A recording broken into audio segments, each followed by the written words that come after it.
Assalamu alaykum, muhtaram televizor ko'ruvchilar. Ko'rayotganinglar Erkin Asiya radiosi Tor televiziyasining atlik muhim xabarlar sayfisi. Mazkur sayfimizda mush bir hafta jarayonida Uyg'urlarga doir radiomizda anlatilgan bir qism muhim xabarlarni eslatib o'tmoqchimiz. Men Gulchehra.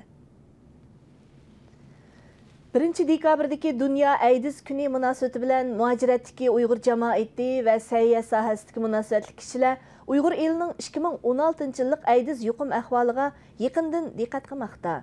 Uyg'ur Avtonom rayonlik sayya nazoratining 29 noyabr kundagi AIDSning oldini olish axborot yig'inidan ma'lum bo'lishicha, bu yil 10 oyning oxirigacha Uyg'ur elidan bayqalgan AIDS yuqumdorlari bilan AIDS bemorlarining soni 39.840 nafarga yetib, o'tgan yildagidan ko'rinarlik oshgan.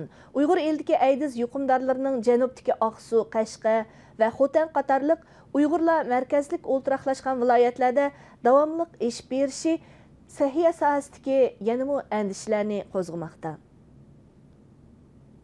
Xitoy hukumatining Uyg'ur avtonom rayonidagi yez qishloqlarda qo'sh tillik yaslilarni davomli ko'paytmoqchi bo'lganligi diqqat qo'zg'amoqda.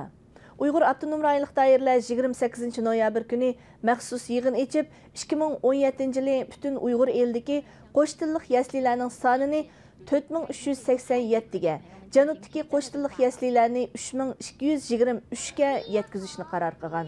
Buning bilan Oqsu, Qashqa, Xotan, Qizilsuv qatorliq viloyat oblastlardagi qo'sh tillik yaslilar butun Uyg'ur diyoridagi qo'sh tillik yaslilar nisbatining 74%ni egallaydigan.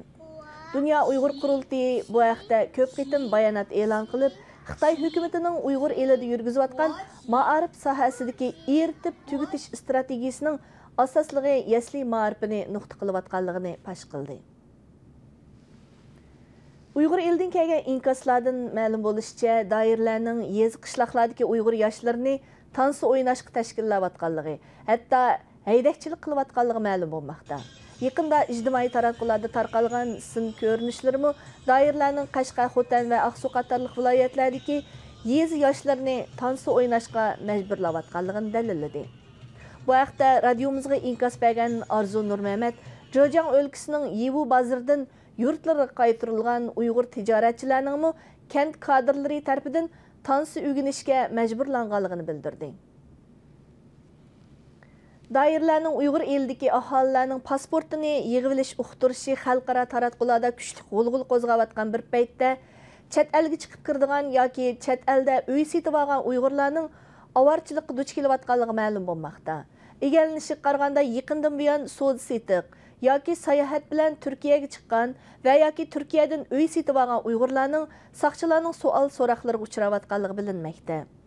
İstanbul'da ticaret qilayotgan Nur şirketining mudiri Sabirjon bu haqda fikr bayon qilib, Xitoy doiralarining bu xil taqiblari Turkiyadagi Uyg'urlarning uy mulk va sayohatchilik shirkatlariga ta'sir paydo qilganligini bildirdi.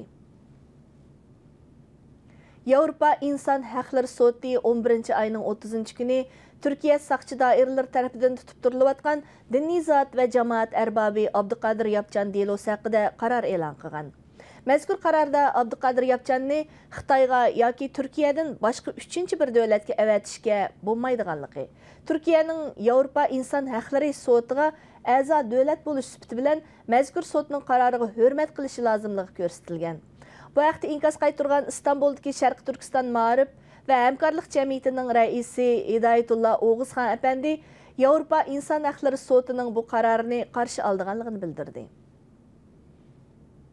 Xitoy Mamlakatlik Islom jamiyati 26 noyabrdan 28 noyabrgacha Beijingda 10-chi qitimliq vakillar qurultiyi chaqirib, yangi navbatlik rahbarlik organini e'lon qilgan.